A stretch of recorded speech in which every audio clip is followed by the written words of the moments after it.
عمران خان سے گرفتاریاں شروع ہونی چاہیے، رانا ثناء اللہ کی گفتگو۔ وفاقی وزیر داخلہ رانا ثناء اللہ کا کہنا ہے کہ تحریک انصاف کے 2 سے 2,500 افراد مطلوب ہیں اور میں سمجھتا ہوں کہ عمران خان سے گرفتاریاں شروع ہونی چاہیے، کیونکہ عمران خان وہ آدمی ہے جو اس ملک میں فساد پھیلانا چاہتا ہے، انارکی پھیلانا چاہتا ہے۔ انہوں نے کہا کہ عمران خان اپنے گھر آ کر ٹھہرے نا، وہ KP وزیر اعلیٰ ہاؤس میں جا کر بیٹھے ہوئے ہیں۔ مجھ پر منشیات اسمگلنگ کے الزام کا از خود نوٹس ہونا چاہیے۔ میرا ہیروئن اسمگلنگ میں ملوث ہونا ثابت ہو جائے تو مجھے وزیر داخلہ کیا قومی اسمبلی کا رکن بھی نہیں ہونا چاہیے۔ میں نے قومی اسمبلی میں قرآن شریف اٹھا کر اس الزام کو جھوٹا قرار دیا تھا۔ ان کا کہنا تھا کہ عمران خان ریڈ زون میں پہنچ جاتا تو بہت نقصان ہوتا۔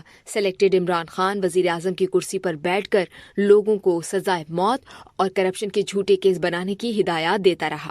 میں نے شفاف تحقیقات کے لیے جیل سے چیف جسٹس اور آرمی چیف کو خط لکھا۔ رانا ثناء اللہ کا کہنا تھا کہ عمران خان 4 سال حکومت میں رہے، ماڈل ٹاؤن واقعے میں میری کوئی غلطی تھی تو سامنے لے آتا۔ ماڈل ٹاؤن واقعے میں تحقیقات سے سپریم کورٹ تک شہباز شریف اور میرے خلاف کوئی الزام تک ثابت نہیں ہوا۔ عمران خان کا مارچ فتنہ و فساد فی الارض ہے۔ عمران خان ذاتی مقاصد کے لیے قوم میں انارکی اور افراتفری پھیلانا چاہتے ہیں۔ عمران خان جس طرح آنا چاہ رہے تھے یہ جمہوری احتجاج نہیں ہوتا۔ وزیر داخلہ نے کہا کہ سپریم کورٹ سے جلسے کی اجازت ملنے تک پنڈی اسلام آباد میں PTI کے 100 لوگ بھی نہیں تھے۔ عمران خان صوابی سے چلے تو ان کے ساتھ 5-7 ہزار لوگ تھے۔ وزیر اعلیٰ گلگت بلتستان اپنی پولیس فورس کے ساتھ پولیس کا گھیراؤ نہیں کرتا تو عمران خان اٹک پل بھی کراس نہیں کر سکتا تھا۔ وزیر اعلیٰ گلگت بلتستان کے خلاف پولیس پر حملہ کرنے، بیریئرز کو ہٹانے اور صوبائی اکائی کے وفاق پر چڑھائی کرنے کے عمل پر مقدمہ درج کیا ہے۔ رانا ثناء اللہ کا کہنا تھا کہ سپریم کورٹ کے واضح احکامات ہیں کہ کسی سرکاری اہلکار کو غیر قانونی احکامات نہیں ماننے چاہیے۔ PTI کے 2-2.5 ہزار لوگ مقدمات میں مطلوب ہیں۔ میں سمجھتا ہوں کہ گرفتاری عمران خان سے شروع ہونی چاہیے۔ عمران خان پاگل پن کی حدوں کو پہنچ گیا ہے۔